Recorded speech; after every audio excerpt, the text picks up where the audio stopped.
అసలు మార్పు వాడు వచ్చిన 5-6 రోజుల నుంచి కరెంటు కష్టాలు, నీళ్లు లేవు. రైతులకు బ్యాంకులకు రుణమాఫీ అన్నాడు, ఆ రుణమాఫీ ఎక్కడు వాడు మళ్ళీ తెల్లారా నోటీస్ ఇస్తుండు రైతులకు డ్యూ కట్టని. అన్ని బోగస్ హామీలు అని. ఏం ప్రభుత్వం నుంచి ఏం చలన లేదు. ఏముండగా ఒక మహిళ బస్ ఫ్రీ అన్నారు, అలా కొట్టుకునే పరిస్థితి వచ్చింది. మొగోడు ఎక్కే పరిస్థితి లేదు ఇప్పుడు బస్సులలో. అంత ఆగం ఆగం ఉంది. మొత్తానికి ఎట్లా చూస్తారు రేవంత్ రెడ్డి పరిపాలన?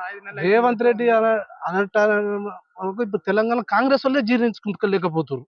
ఎందుకు ఎత్తిరా వాళ్ళకే పడతలేదు, వాళ్ళు జీర్ణించుకోలేకపోతే ఎందుకు ఎత్తిరా ఈ ఓటు? బాగా నర్వస్ అయిపోతున్నారు వాళ్ళు.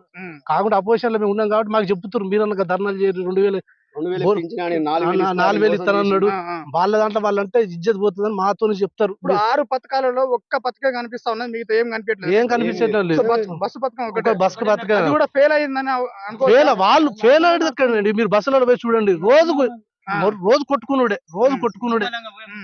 అలా పోయే ప్రసక్తి లేదు.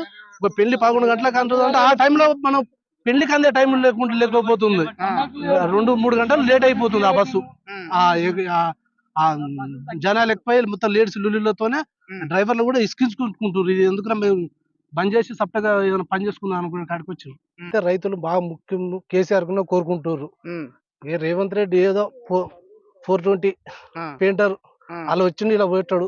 5-6 నెలలు కూలిపోయేది ప్రభుత్వం. ఇక బీజేపీ మోడీ ఈడీ అని పెట్టుకుంటే వాళ్ళు కొద్దిగా మబ్బు పెడుతున్నారు. వాడు కూడా వచ్చే అవకాశం లేదు. కేసీఆర్ మళ్ళీ ప్రభుత్వం రావాలని కోరుకుంటుంది. నరేంద్ర మోడీ కోవట్టు రేవంత్ రెడ్డి ఓటుకు నోటు కేసులు ఎప్పుడు బయట పెడతారు, ఎప్పుడు లోపడతారని వాళ్ళిద్దరు ఒకటే. అవి 2 కూలిపోయేది. మళ్ళీ కేసీఆర్ కావాలి, కేసీఆర్ ప్రభుత్వం ఉండాలి. రైతులైనా ఆడేళ్ళైనా అన్ని ప్రభుత్వం ఉంటే మంచిగా ఉంటుందని కోరుకుంటున్నాం. సో మళ్ళీ వ్యతిరేకత మొదలైందా? జనాలు ఒక అపోహ వచ్చిందా? వచ్చిండు మొత్తం రైతులను ముంచేసి బోగస్ మాటలు మాట్లాడుతున్న కాన్సెప్ట్ వచ్చిందా రైతులకు? మనిషే బోగసే.